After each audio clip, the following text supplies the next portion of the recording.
Hola, ¿cómo están todos? Muy buenas tardes, sean todos bienvenidos a nuestro manual de estudio. Recuerden que el tema es ¿qué hacer? El tema de hoy es ¿cómo hago para no estar débil espiritualmente? Oremos. Señor, te damos gracias, Padre, por todos los que nos ven por redes sociales. Ponemos en tus manos este estudio. Te pedimos que seas tú quien guíe nuestros pasos y seas tú también quien nos muestre tu Espíritu, por medio de tu Espíritu Santo, Señor, lo que hoy deberemos de aprender. En tus manos estamos. Te damos gracias por un día más, por todo lo que tú haces en nuestras vidas, por todos los que están hoy viéndonos por las redes sociales. Padre, que tu palabra llegue a los corazones de todos ellos y que esta enseñanza sea de crecimiento espiritual. Te lo pedimos en el bendito nombre que es sobre todo nombre tu Hijo Jesucristo. Amén. Bueno, amados, nuestro estudio de hoy nos habla sobre cómo hacer para no estar débil espiritualmente.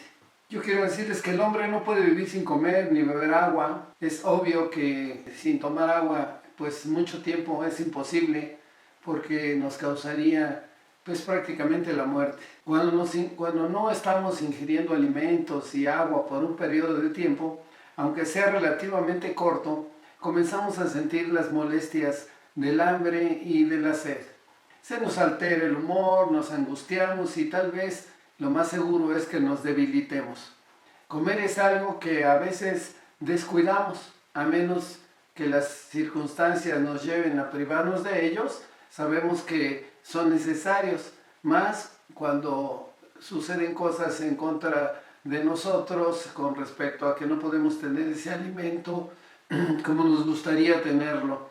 Y es por eso que muchas veces hay personas que están privadas de comer esos alimentos y pues obviamente los va debilitando. Porque dejar de comer pues en realidad no es algo que descuidemos con mucha facilidad en nuestra vida, pero sin embargo es muy común que descuidemos nuestro alimento, que es el alimento más importante, el alimento espiritual. La palabra del Señor nos dice que no solo de pan vivirá el hombre. Esto está en Mateo 4:4 y dice así: Él respondió y dijo, escrito está, no solo de pan vivirá el hombre, sino de toda la palabra que sale de la boca de Dios. Es importante que recordemos que no comer la palabra de Dios nos va a debilitar nuestro espíritu y por ende, pues nos sentiremos frágiles espiritualmente.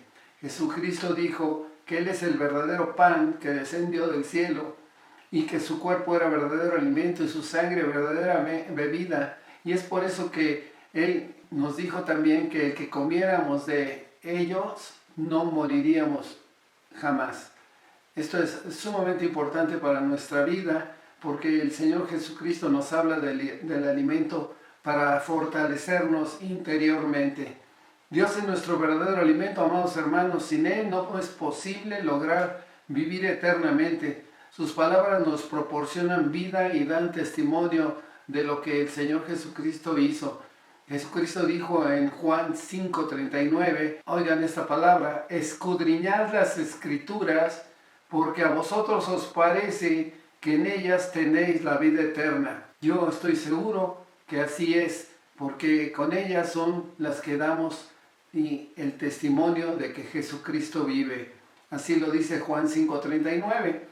Dios nos ha dado uno de los regalos más preciosos que existen. Nos ha proporcionado la Biblia para que en ella encontremos el verdadero alimento que nos puede llevar a la vida eterna, amados hermanos. Pero ¿qué ha hecho el hombre de ella? ¿Qué ha hecho el hombre con la palabra de Dios? A pesar de que la Biblia es el libro más vendido de todos los tiempos, pocas son las personas que en realidad la leen y pocos o muy pocos los que la leen a diario. Tal vez el hombre piense que siempre tendrá acceso a la palabra, pero en el futuro, dice el Señor, que habrá hambruna de su palabra, habrá necesidad de oír la palabra de Dios.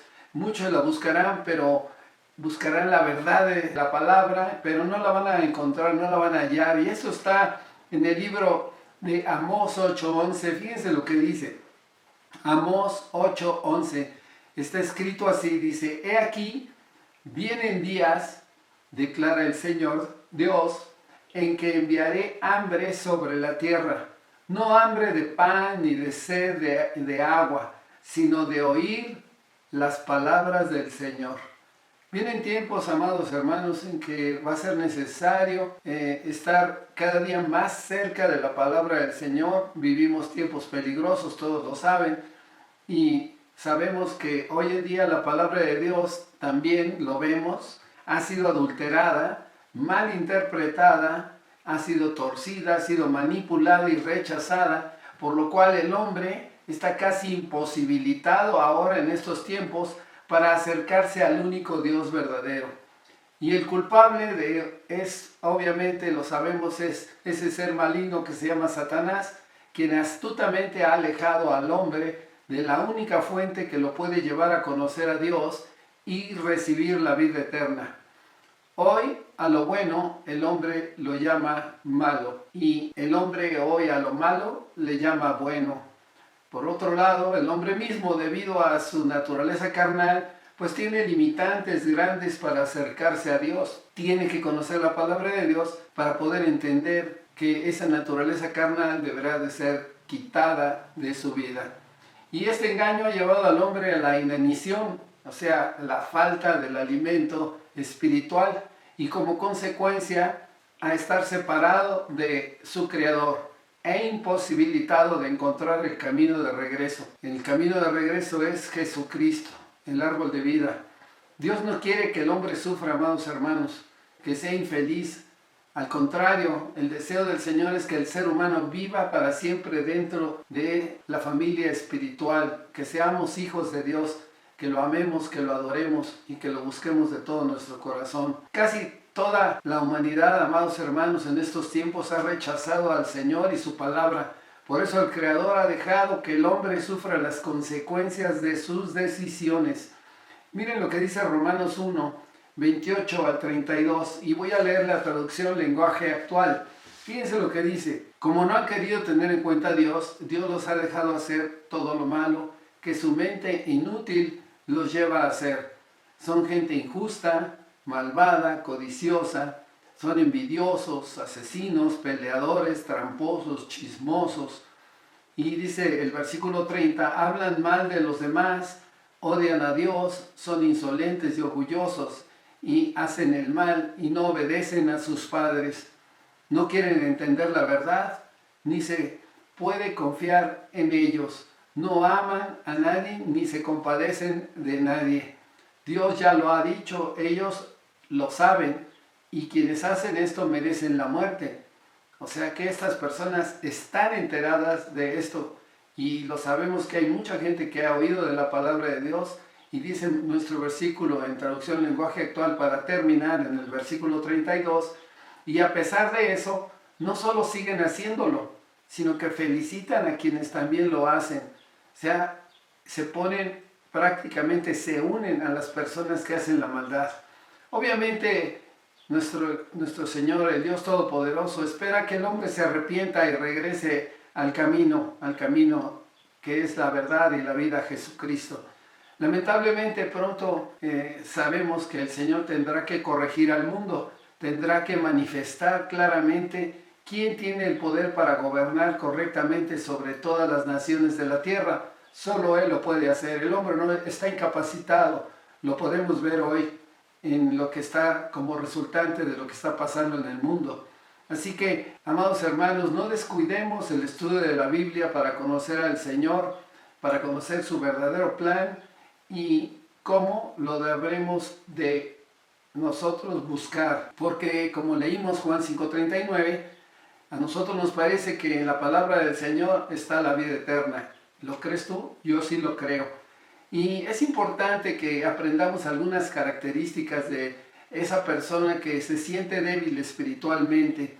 La vida del cristiano, pues sabemos todos que es una batalla constante, tanto en el campo físico como también y principalmente en el campo espiritual. Mantenerse fuerte espiritualmente con la fe avivada es la única manera para permanecer victoriosos en esta batalla. Ese es el gran desafío, amados hermanos. Por eso la Biblia, el apóstol Pablo, nos deja una advertencia que está en Gálatas 5:16. Digo pues, andad en el Espíritu y no satisfagáis los deseos de la carne. Andar en el Espíritu, amados hermanos, es andar siempre atento a la voz de Dios. Es priorizar una comunión con Él, alimentar el Espíritu por medio de la lectura de la palabra del Señor y de la oración. Estas prácticas son imprescindibles para que desarrollemos la intimidad con Dios y consecuentemente seamos sensibles para escuchar y obedecer su voz. De lo contrario, seremos débiles espiritualmente y presas fáciles para la acción del mal. Y a continuación vamos a ver algunas características de las personas que se sienten que son o están débiles espiritualmente. En el número 1 podríamos citar el orgullo, así como la humildad, que es la característica principal del nacido de Dios. El orgullo es la característica principal de los nacidos en la carne. Entonces, la primera cosa que sucede cuando una persona está débil espiritualmente es que ella pierde la humildad. El orgullo empieza a sobresalir y no logra ver cuánta ayuda necesita. En lugar de eso, tiene aquella falsa impresión de bienestar y no reconoce siquiera sus propias fallas. En cambio, sus ojos están atentos a los errores de los demás. El número 2 es el egoísmo. Se pierde la sensibilidad para percibir la necesidad del otro, se preocupa solo por sus necesidades. Ante alguien que sufre es insensible y si antes tenía sed de evangelizar, ahora lo evita. El número 3, amados hermanos, es la fe indefinida. La persona espiritualmente débil es inconstante en la fe. Si antes tenía una fe definida, ahora duda e incluso desiste y se ha vuelto una persona influenciable. El cuarto punto es que ya no ayuna, no ora como al principio. Su oración se ha vuelto fría, mecánica cuando ora y entonces el ayuno se vuelve muy difícil para esa persona y comienza a ayunar cada vez menos y cuando ayuna termina rompiendo el ayuno porque ya no puede permanecer en el espíritu. Cuando asiste a una reunión, en el momento de buscar a Dios, no puede concentrarse y se distrae con frecuencia. Son aquellos que inclusive llegan a la iglesia, viene la alabanza y ni siquiera cierran sus ojos y extienden sus manos al cielo para alabar al Señor, sino tal vez están volteando a los alrededores para ver quién está a un lado de ellos. Esto en realidad podemos decir que es una persona que está débil espiritualmente. El quinto punto es que se ha vuelto miedoso y que duda. Ya dijimos que la persona espiritualmente débil tiene una fe indefinida, inconstante. En un momento cree y en otro momento no cree. Por lo tanto, fácilmente es atacada por la duda y por el miedo. Los pensamientos negativos ganan fuerza y ella se vuelve aún más vulnerable a la acción del mal. Es una víctima potencial, obviamente, de los ataques del diablo. Y el sexto punto es que se desanima y no quiere leer la Biblia, ya no tiene interés en la lectura de la palabra, no se discipula. Hay estudios, por ejemplo, en nuestra iglesia Semilla de Paz, y muchos de ellos ni la oyen, los que están por línea no los oyen, no van en presencial, en fin, realmente no tienen deseos de discipularse. Y todas las veces que abren la Biblia para leer, el desánimo se apodera de ellos, se sienten somnolientos y de inmediato abandonan la lectura y dejan de leer cada vez menos la palabra de Dios. Y además el séptimo punto es que todo lo ven malo. Y los que no tienen una visión espiritual se vuelven maliciosos, empiezan a juzgar todo y a todos, no aceptan la reprensión y en lugar de eso, cuando se les llama la atención, se hacen las víctimas, se sienten víctimas de la injusticia y se llenan de ira. Y ya no logran ver al Señor porque ellos no quieren ser reprendidos por nadie. Y es por esto que yo te invito hoy, amado hermano, concluimos, que hagas un autoanálisis y si te identificas por lo menos con una de estas señales en tu vida, es el momento de parar, de buscar el perdón de Dios y el avivamiento espiritual. Sí, hay que buscar un avivamiento espiritual necesario para nuestras vidas. Y esto lo logras comprometiéndote ya con aprender la palabra de Dios, leerla, asistir a tus estudios, no dejarte de congregar y reconocer que la palabra de Dios la tenemos que tener dentro de nuestro corazón porque es un alimento espiritual que nos hace crecer de adentro hacia afuera y así fortalecernos espiritualmente y también físicamente. El consejo que te doy hoy es: regresa al camino. Es por eso que yo te invito a que oremos y dejemos todo esto en manos del Señor. Cierra tus ojos, dile al Señor: Señor, gracias porque he aprendido el día de hoy que es necesario el que yo tenga verdaderamente una comunión más íntima contigo. Que reconozca que sí me he debilitado espiritualmente, tal vez he dejado de leer la palabra, tal vez me he dejado de congregar, tal vez no he hecho lo que a ti te agrada, Señor, perdóname. Yo me pongo a cuentas contigo, te pido perdón por todo esto y te pido que me avives mi corazón con una relación más íntima y personal contigo para que yo pueda conocer el camino, la verdad y la vida, tu Hijo Jesucristo. Te doy gracias, Señor, por tu amor y por tu gran misericordia. Y hoy, amados hermanos, si hay alguien por las redes sociales que nos ve y que no ha tenido una relación íntima con el Señor, yo te invito a que recibas a Cristo en tu corazón. Dile al Señor así, dile: Señor, te pido perdón porque no he tenido una relación íntima y personal contigo. Verdaderamente he vivido una religión. Perdóname, Señor, porque yo lo que quiero ahora es tener una relación verdadera contigo. Es por eso que hoy reconozco a tu Hijo Jesucristo como mi único y seguro Salvador. Y lo reconozco como el que ha cambiado y cambiará mi vida. Porque sé que Él murió en la cruz para el perdón de mis pecados, que Él llevó en la cruz todas mis enfermedades y todas mis dolencias, pero que Él resucitó y Él es un Dios vivo y está sentado a la derecha de ti, Padre, y Él intercede por mí, Señor. Te doy gracias por este día, te pido que tu Espíritu Santo descienda sobre mí, que limpie todo aquello que en lo más mínimo sirve para que yo pueda tener una relación contigo más íntima. Te doy gracias en el bendito nombre que es sobre todo nombre, tu Hijo Jesucristo. Amén. Amados hermanos, que Dios los bendiga. Estamos pendientes, tenemos el siguiente estudio, espérenlo, es todos los lunes a las 8 de la noche y es importante que ustedes oigan la palabra de Dios para que crezcan espiritualmente. Que el Señor los bendiga.